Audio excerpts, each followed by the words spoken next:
Hi, this is Deidre. Welcome to Journalism Tools, and the topic for today is taking better photos on your smartphone. Photojournalism is an entire semester's class here at Humboldt State University, and you will, for it, use a $1,000 camera to take tons of photos and learn how to edit them well. Photojournalism generally is the description we use for using photos to tell a story or to augment a story in any news media publication or advertising publication or newsletter or website, and for your case, the expert blogs. We like to be honest with our photographs. We like to create empathy with the reader and our subject matter. Photos should be relevant, excuse me. This is take 12 and I'm not going to redo it. Photos should be relevant to our readers and our blog viewers. Photos tell a story. A picture is worth 1,000 words, I hear. Using filters that are available through very many editing programs, we don't do that much in our photojournalism classes here at Humboldt. Matter of fact, we don't do them at all. Here's a fabulous quote by Henri Cartier-Bresson. Photographers deal in things which are continually vanishing. When they are vanished, there is no contrivance on earth which will make them come back again. We'll come back to this, but the idea here is that when we capture an image, we need to be ready and able to capture it well the first time out. Things don't recur. If you happen to be trying to take pictures of the solar eclipse or the lunar eclipse more recently, we can't redo the eclipse. You get the photo while the eclipse is happening, or you have to wait 150 years for another one. Here are the things that make a good picture: aesthetic value, technical quality, and storytelling ability. We're going to go into each of these in just a little bit of depth to talk a little bit more about this. Technical quality. Whoops, is this going to work? I'm not going to start over again. Technical quality is the term we use to talk about the actual physical look of the photo. So is your photograph sharp? Is the image blurry, or is it nice and clean and crisp? Is the exposure good? Is like if you shoot someone's face, is it too dark or is it well lighted? Is your sensor clean? All of these things are going to have to do with the actual care that you take of your picture taking device. Always make sure you clean the little tiny camera that's on the back of your cell phone. It gets dirty from your pocket. It gets dirty from sitting on a table while you're eating greasy French fries. You need to wipe that puppy right on off. If we were in a classroom right now, I would hand around a little kit that you can buy for just a few dollars, which is a cell phone sensor cleaning device. But you can also wipe it off with a safe cloth that you have in your pocket. Aesthetic value, the actual look of the picture itself, what you aim your camera at is going to make a good picture. We're going to talk a little bit about the rule of thirds in composition to make an aesthetically pleasing photo. How is the background? Is it cluttered? Are things telephone poles sprouting out of people's heads? And is it just a generally beautiful scene that you're taking? Aesthetic value. And then finally, the storytelling ability. The storytelling ability of a photo has to do with capturing a moment in time that shows something about the subject, something about the environment. Perhaps it has historic context, and I would urge you to go online and look at some famous photojournalism examples from the Vietnam War, from September 11th, from Iraq and Afghanistan. Does the photo have emotional impact? You can see that the photographer looked and saw an image that meant something and had an emotional impact. All right, what makes a good picture? Technical quality. Is your camera clean? Did you hold it steady? Aesthetic value. Did you use the rule of thirds? Did you make sure your background was clean? And storytelling ability. Does this photograph communicate something that people can relate to? So for starters, using a cell phone or a smartphone, you want to keep your phone charged. There's nothing worse than heading out into an event to take a picture and your phone dies on you in the middle of everything, or even before things get started. You pick it up, you aim it at a fabulous scene, a parade is marching down the street, a rider on a horse is in front of the parade and the horse rears up and you're there with your camera to take that picture and your phone dies. That just is terrible. Keep your phone charged when you're headed out. Make sure you have enough memory on your phone. If you have a smartphone and you have a lot of apps on it, you have a lot of music on it, perhaps taking pictures is something that you take 3 pictures and then you have no more memory to take anymore. You want to make sure you have enough memory on your phone. So you might have to delete an app or some music or something so you have plenty of room on your phone to take some pictures.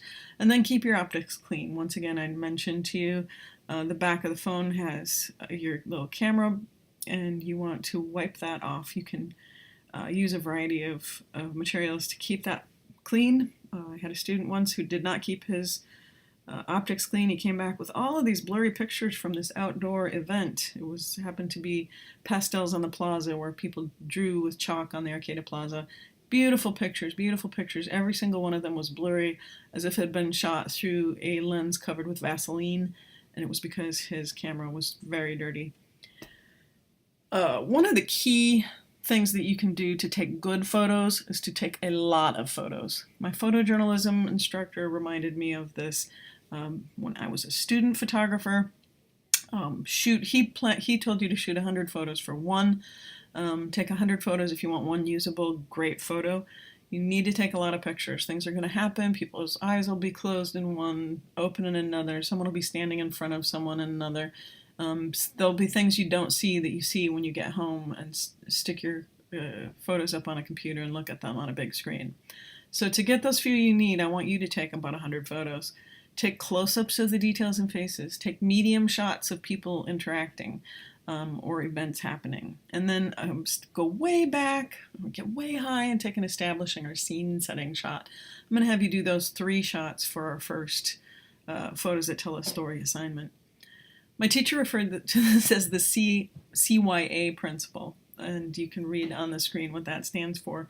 But if you have an event that you go to, they're not going to restage it so that you can retake that photo. So you need to take a lot of photos the first time so that you get 1 or 2 that are usable.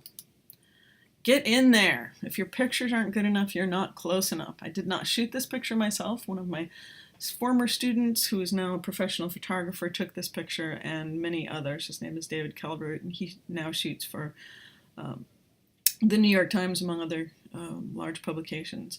This photo, he got nice and close so you could see all of the details of this woman's face. Hold your camera still, especially in situations where the light is poor. Low lighting situations might include a show that you go to with music playing. Anything indoors, for the most part, is going to be a low lighting situation or an artificial lighting situation. When you're in these situations, you want to hold your camera still. So I included this picture at the bottom where a person is holding the camera with 2 hands and holding it firmly against the palm of your hand when it's upright and you're shooting a vertical. When you're shooting a horizontal, that phone is nicely tucked in and held onto with a bunch of fingers. You want to tuck your elbows into your sides to still your arms as well. And if all else, here's a time when I didn't follow my own advice. I was with a group of students in Rome, Italy, teaching travel writing. We went to St. Peter's Basilica, and I shot this photo of Trevor. Trevor was taking a selfie at St. Peter's, and it was a beautiful shot. I was in a position to see his face, but I could have gone on the other side and seen his selfie, which would have been interesting as well. But I didn't hold the camera still. I didn't take a lot of photos. The moment happened, it won't happen again. I won't be able to ever go back and get a non-blurry photo of Trevor shooting a selfie at St. Peter's Basilica. Here's a time when I actually was in a very low lighting situation. As you might know, a bar is a terrible place to shoot a photo. But this is in a bar, and it's a girl's birthday, and she's going to blow the candles out on a tray full of cupcakes, and she's sitting next to her friend who's talking to a young man. I put the phone down on the bar. That's why the close-up of the drink there. You can actually see, I believe, my phone as a reflection in the glass there. But the images are fairly clear. They're better than the picture of Trevor in the Basilica. Consider getting a tripod for your phone. The picture on the bar could have been shot a little better without the foreshortening on the glass if I had had a tripod under my phone, and I could have gotten up a little higher and gotten a different angle. They're really inexpensive. I put $8 to $18. I've found some as low as $5. Those little nubby, the nubby tripods there that you see that are largest. I have probably 5 or 6 of those in my office at Bret Harte House. So if you want to come by and grab one, I would be happy to let you use one for the duration of this class. Be an observer of light as a photographer. Look at where the light is coming from. In this photo, the light's coming from the sun setting and from the lights over a baseball stadium. There's a lot kind of going on with that, and so different things are illuminated. But if you're looking for that light, you can take a better photo. For example, here's a photo taken in the evening, and you want to, it wasn't going to work without a flash. So even if you held your arms pretty steady, the photo, as you can see at the top left, is blurry, and the photo down in front was taken with a flash. There's not really a win-win here because, as you can see, the flash photo does show a lot of detail there, but you can also have some red eye. The girl on the very end is red eye. This was, by the way, a photograph. A student shot this photo assignment. It was a play happening in Reno where the women were acting as hookers at a brothel. So these women aren't hookers at a brothel. These women are actresses performing in a play. That's what that's about. This is also by my student David Calvert, and he shot this at Burning Man.